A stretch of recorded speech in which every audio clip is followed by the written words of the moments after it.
Hello, hello. This is Nadine Hill from Juggle Mum, and I'm here with my partner in crime, Marianne Weeks from Mari's World. Hello, everybody. Good to see you again. I probably shouldn't call you a partner in crime. I just go off tangent, don't I? But my partner in blogging, in blogging news. But today, thank you for joining us. Today, we're discussing growing your blog with brands. This is part of a brand bloggers 6-week series of tips that Mari and I are putting together, and it's to discuss the brand blogger relationship. So we'd love to hear what you guys would like us to talk about in other episodes, and we could maybe do something beyond this 6 weeks, but initially we're doing 6 weeks, and this session is growing your blog with brands. So just to kick off, one of the ways that you can grow your blog using brands, well, not one of the ways actually. We'll rewind, Nadine, sorry. Rewind. Let's talk about analytics. That's where I really wanted to start, because I think that in order to grow your blog, that you need to know who your reader is, and you need to know who you're talking to. So, sorry. I'm really interested in this because you've taken a completely different route to mine. So carry on, because I'm intrigued to find out. It just shows, doesn't it? We all do the same technical job, but we all approach it differently. Yeah. Okay, so what the way that I do things, I wanted to briefly mention analytics, because analytics can give you a lot of information about your blog, such as the number of people who are coming for the first time, things like your bounce rate, which has nothing to do with your trampoline, and that might be how long people stay on your blog. But analytics can also give you some good demographic information, so it might inform you as to the kinds of age range or the sex of people who are coming to your blog and reading. So it's important to get familiar with analytics. There are a lot of analytics you're talking about. Sorry, well, I'm talking about Google Analytics. Yeah. Is that what you use, Mary? Yes, it is. Yeah. Yeah, I mean, there are different, I know a lot of the social networks, like for interest, Pinterest have their own analytics, and YouTube have their own analytics. In my case, I'm talking about Google, really. Just to make that clear. Yes, absolutely. Thanks, Mari. And just in terms of analytics, it is a massive, massive subject. So all I would say is keep up to date with what's going on and try and educate yourself as a blogger as to how to use analytics. There's a lot I still don't know, but I'm learning more and more every day. Going on the Google Analytics page, or are you finding out through reading resources? Do you mean about learning about analytics? With Google Analytics, because I'm sure there's a lot of people out there who aren't familiar. So, where would they go to find out how to use them, to benefit? Yeah, well, one of the ways that I got a lot of information about analytics, if you Googled Analytics Academy. Oh, okay. Google actually has their own academy to teach you about analytics. That's perfect. And I actually completed a kind of short course. I can't remember how long. It might have been 6 weeks long, and it gave you one task each week to do, so that you learn the ins and outs, how to set up analytics on your blog, what does it mean, how to set goals. So there was quite a lot in that. So Analytics Academy, if you did a Google search on that, you will find the page, but that's a really good resource. And again, we're going to mention a bit later on in this call about using the blog networks to stay up to date, but they're a good source of information on things like this too. Let's go back to the analytics and where you went with that then. So with that, what I was, and analytics is basically something that I would suggest as a blogger to learn about, educating yourself about that. But another flip side is also because you want to learn about your reader so that you can learn to grow your blog and use brands. So in order to learn about who your reader is, consider doing a reader profile survey. This is something that I've just very recently done on my own blog, because I'm making the leap from my old website to a new design. Completely changing the whole interface, the way that I categorize my content, the way everything's displayed. And I'm seeing this as a kind of fresh start, and I really want to know who I'm talking to so that I can make sure I produce more of the content that they want. Right. Okay. And I did a reader profile survey, which just asked them a few questions. You know, what's your age? I actually asked them things like, what other media do you read? I.e., you know, do you read Red Magazine or Vogue or the Daily Mail, or just to get an idea of what other content. And then I asked them a few. They weren't. Was it quantitative questions? I don't know the terminology, but I asked them questions where they could expand. So one of the things I asked was, if you had a completely free day to yourself, how would you spend it? Okay. Because I want to know what this person would do with a free day. And it's quite interesting, things that people say, and it helps me to build a picture in my mind of who I'm talking to and who's reading the blog. You out or via an email subscription, or was it a blog post? How did you sort of do the manage? The mechanics of it. So I went to SurveyMonkey. Created a free survey on SurveyMonkey. You're allowed up to 10 questions free on SurveyMonkey. And if you want to ask something more in depth, you have to pay them for a subscription. So I kept mine to 10 questions so that I didn't have to pay. Nice one, Nadine. But also with the SurveyMonkey, because I have a free account, I can only see the first 100 respondents to my survey. So if you get more than 100 responses, you're going to have to pay to see those results. Did you see if you had more? Well, at the moment, I haven't had more yet. I'm still below 100, but I weighed it up and I thought, do I need to know more than 100? I thought 100 will give me a pretty good give you an excellent idea, for sure. Yeah. So that was what I did. I created a survey and I actually put it into a blog post on my blog. Right. And as a little sweetener and a way of encouraging people to go in and do it. I offered a prize of a shopping voucher there's going to be a draw at the end. So when the closing date happens, there'll be a draw, name out of the hat, somebody's going to win it. And I plan to do that at the end of June when it closes. Excellent. So a reader profile survey is a really good way of learning who you're talking to, and like I say, that's the approach that I've taken to figure out who I'm talking to and what content I might want to produce. I'd still talk about things that I do with my family and things like that, but it helps me to steer the content in a certain direction, and it helps giving me an opportunity to forward plan some of the posts that I might like to be talking about, say, in the autumn. So I'm interested to hear your approach, Mari, and how you approach. Completely different, and I found that really interesting listening to that, because it just because again it shows how very differently we work doing exactly the same thing. Basically, I started my blog just for me. And it's grown with me. So I've put in recipes that I like to do. I've put in travel where I like to go, days out where it's obvious I'm not going to Thorpe Park with 2 6-year-olds, So it literally does follow my life. So I assume the people reading my blog are more or less in the same boat. They've got children around the same age, and they're sort of interested in various categories that I have on my blog. Although having heard about your survey, I think it's a really excellent idea.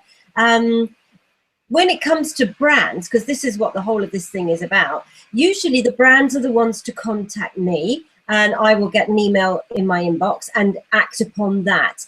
There have been occasions, however, once you get a little bit more confident down the road, when you think, I'd like to go to Leeds Castle, which is a beautiful castle just down the road. So what I did was just write an email to the press office and said, hey, I'm local, I'm a blogger, I'm trying to grow my backyard blogging with things to do in the area.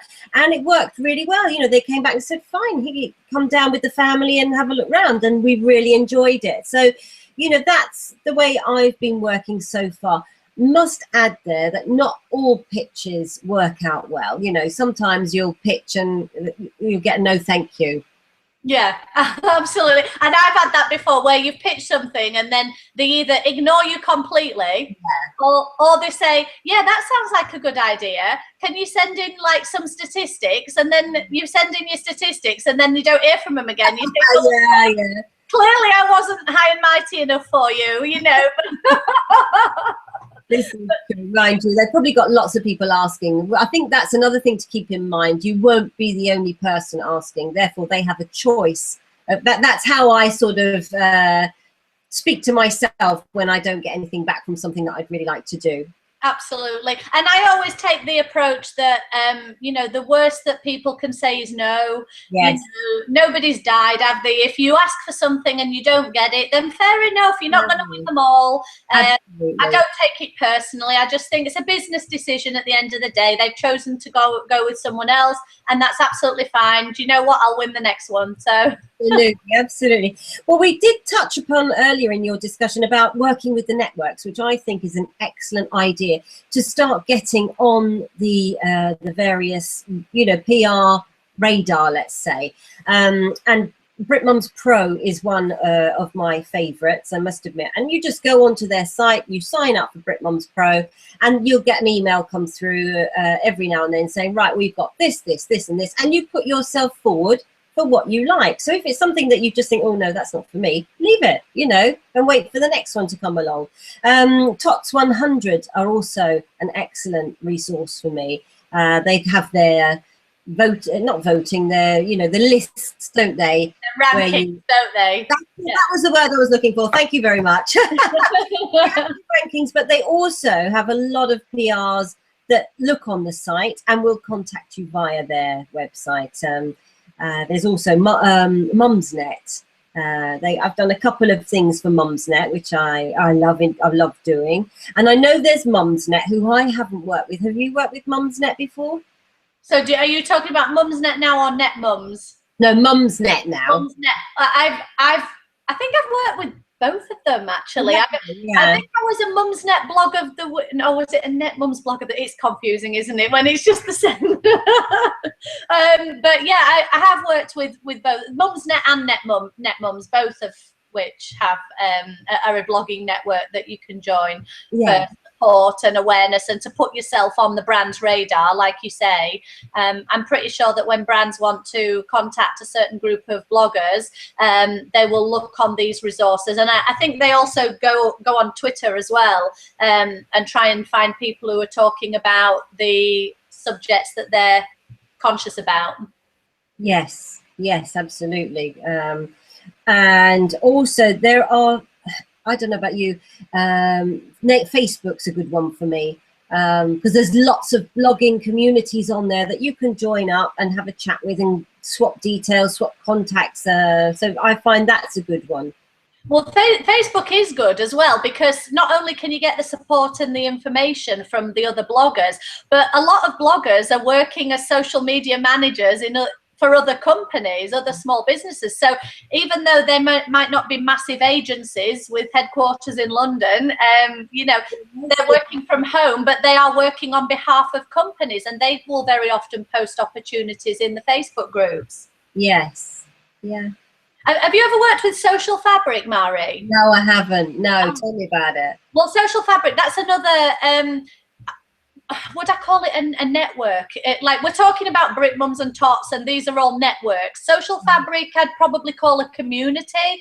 You apply to join, and so it's not simply a matter of creating a profile. It's more that you apply to join, they'll have a look at your blog, and then they approve it, or I'm not really sure what the process is, but they approved mine. So and basically what they do is they will offer what they call shop opportunities. Oh, okay. It's a way you would be given a job. You apply for each job as it comes up. Like you mentioned with Brit Mums Pro, you get an email through and it says, this is what's going on. Do you want to apply for it? With Social Fabric, you apply Collective Bias. It's Social Fabric and Collective Bias. It's the same business, and they would post a shop opportunity. So it might be, maybe I'm making chocolate brownies for Father's Day using Flora Buttery, and the advertiser is Flora Buttery, and so you would create a blog post around that content involving going and shopping for the product, and you'd tell a story about how you did it. Maybe you'd include the recipe in your post. Again, we talked about disclosure in our last session, and they are very clear that they want you to disclose and put any disclosure above the content, and no follow links and all of that. And then they pay you for the post once it meets all their criteria, and that's a way to grow your blog using brands. Okay, I noticed on our notes you've written down Blog Dash and Blogger Base, but I have never heard of those. Although I have had quite a few emails come in saying, "Oh, we're a new, company setting up. We want to be the go-between between the bloggers and the brands." So there are plenty out there. Have you noticed there's just been loads lately? There has been loads. Blog Dash and Blogger Base are both ones that I believe I have a profile on. In terms of have I done anything with them? No, is the answer. They might put opportunities up there, but then they want to pay you, say, $15 for a blog post. Well, I'm not interested in doing it for that. So I kind of signed up and then realized it wasn't for me. But there are plenty of other ones. A good one that I use if you're interested in fashion, beauty, home blogging is called Bloggers Love Hub. But it's not love, it's love without the O, so it's LVE, Bloggers Love Hub. And if you Google that, or if you go onto Twitter and search for that, you'll find that community. And they put brands and bloggers together for posts. That's not paid for content, that's that you just receive the item free to review. But it opens up another avenue. So it's products that I wouldn't get by any other means. So it's mainly fashion and beauty. Whereas when you're in the Brit Mums network or the Tots network, you might be offered things that are to do with home or food or children, but maybe not offered so many free dresses or a bit of makeup. Whereas I get that through the blog. So it's kind of being a member of a few different things so that you get a good spread. Absolutely. I think Nuffnang, I've seen that on some blogs. I'm not part of Nuffnang, but I think that might be another one. And they used to, don't know if it's still going, British bloggers, or there was that one as well. I'm not sure about Nuffnang. I'm not a member of that one, but there are a couple of others that I just wanted to mention. Unruly is a company where that they do paid opportunities, and they've always been really nice to work for.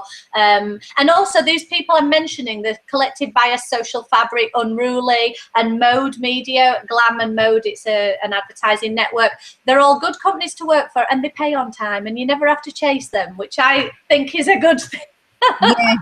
Yes, as if we've got time to do that as well.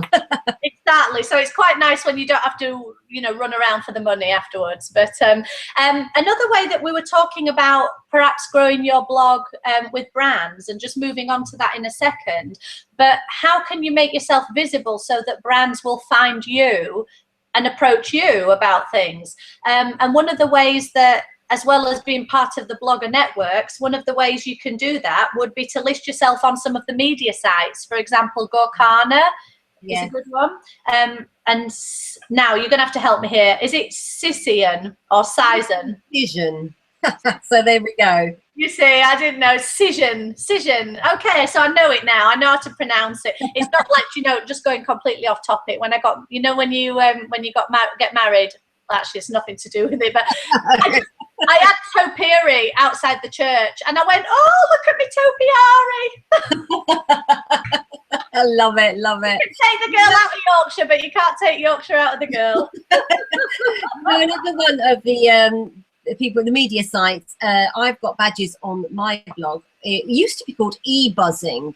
Have you heard of that one? Tiny little square. I think now it's called Teeds. Moved on to Teeds. I think this is the third change of name. It's a ranking site, and a lot of you never heard of that one. No. Okay, well, it's another one out there, a ranking site. They have parenting blogs, travel blogs, food blogs, etc. So yeah, that's another one that brands are constantly looking at. Excellent. Okay. So we were talking about I just want to sort of finalize this, but we were talking about how to grow your blog with brands. One thing that I don't think we've mentioned yet is, we've done our analytics and we've done our reader profile survey, or we've thought about the opportunities that we as a family would like to enjoy, and we've thought about who we'd like to approach. So we might decide that we want to go to Legoland as a family, and so one of the ways, because a post about Legoland would get quite a lot of hits on your blog just through natural search engine optimization. People who want to go for a family day out are going to want to know what a real mum thinks of it. do I have to pack up a picnic, or is there plenty of food? All of that kind of stuff. Yeah. So working with a household name brand is good for your blog in terms of growing your readership. And so I suppose what I want to know from you, Mari, is what are the ways that you would present yourself to the brand to hopefully secure more of a chance of getting a yes from them? Again, I think we touched on this before, didn't we, on one of the other ones? But yes, I do mention my other social media channels, which I think are quite important. You've also mentioned today how they ask for statistics. And yes, I have a media kit. It was made for me. It's done in Canva. So I can go back in every now and then and just change the figures as they increase, because they're constantly increasing on Twitter, on Instagram, on YouTube. Every day there's a click here and a click there, which is lovely. But it does mean at the end of each month, one of my jobs is to go onto that media kit, change all the statistics. If somebody I will send that through. It gives a brief explanation of me, who I am and what I'm doing, my statistics, and then in the accompanying email I would sort of put forward my case. This is me, this is what I'd like to do with you, and this is what I can offer you. And like I said before, some pitches are very successful, and others, they'll come back, they're not interested, or it's not for them, or maybe your statistics aren't high enough. They don't usually come back and tell you why. I think probably best, but maybe it's just not for them. That's one way I sort of pitch to people. Yeah, how about you? Well, yes, similar to you, I do furnish them with the information on my statistics and what I envisage doing with the brand. So what I would try and do if I'm making a pitch to a brand, rather than just saying, this is me, this is my blog, I've got 2 kids, a husband, we like this, and this. What I would try and do is think about who their audience is as a brand. So who are they trying to talk to? And then what could I say to their consumer that they'd want to know? So I might think about, for example, if we're talking about, using the example of a product, I don't know, let's say a shampoo, for example. So I want to work with this company and I want to review their shampoo and conditioner, or let's go for higher value, right? Let's go for a nice fancy hairdryer that costs 100 quid, because a shampoo, anyone could walk into Boots and buy a shampoo, right? Let's go for a really nice hairdryer, a pair of GHD straighteners, and it's going to cost me a couple of 100 quid or 150 quid. So I want to work with them. So what I would do is I would think about how I, as my blog being Juggle Mum, so I'm talking to busy mums, I am a busy mum, that would be my angle of how I could support that brand. Yes, that would go into my email for sure. And what I envisage, how I envisage putting that forward. Yeah, exactly. So I might provide a couple of ideas, or how about this, and this, and then hopefully you'd be interested in working with me on this. And I like to finish quite positively. I like to say something like, hope you'd be interested in collaborating with me or working with me, and just showing there that I'm interested in a relationship and not a smash and grab. I don't just want the freebie and then see you later. Another tip that I would add to that is often I include a link or two to my best posts that have worked really well, have been really successful brand relationships, so they have something to look at and they can click on and read it immediately. If the letter grabs them and think, oh, let's have a look what she's done, to give them some background of what has worked really well. I think that's a good idea when you're trying to pitch to a brand too. That's definitely a good idea, giving them an example of what you might be able to do for them. Yeah. So before we finish up, Mari, I know you were going to briefly talk about what we're doing next time. But one of the messages I've got on my little note here that I do want to communicate, in terms of it being a key message, it's not just about journalists anymore. The blogging community is growing so big, and brands are wanting to work with bloggers, and they're actively seeking out bloggers. It's become part of their marketing strategy to talk to bloggers and have an avenue where they would be talking with people like us. So if there are bloggers out there who aren't working with brands now but want to, then this is the ideal time to get in there. And don't be frightened that you're not you're not a journalist from the Times or the Telegraph. It doesn't matter. You've got a blog and you've got an audience, and I think it's probably to do with valuing what you have and what you can offer them, because they are interested in talking to you. Absolutely. Well, next session we're talking about paid or not paid, which is an open discussion, really. Because both you and I started off as not paid, and I still accept unpaid work every now and then. But like you say, this area is moving more onto the bloggers. It's word of mouth, and bloggers seem to have a lot of support and honesty when we're writing. So our readers kind of take our word for it, because they know we're not going to write about something well if we don't like it. So because of that relationship that we've grown, and it's evolving all the time, we do now have the opportunity to ask for cash. Yes, if you work with the networks, very often they will say, here's a post and you will receive £100, £150, whatever it is. So they have also helped us enormously get to this point, you know. So yes, paid or not paid, that's the question we'll be asking next week. Oh, I forgot it was me to start. This is great, isn't it? Thanks for watching, everybody.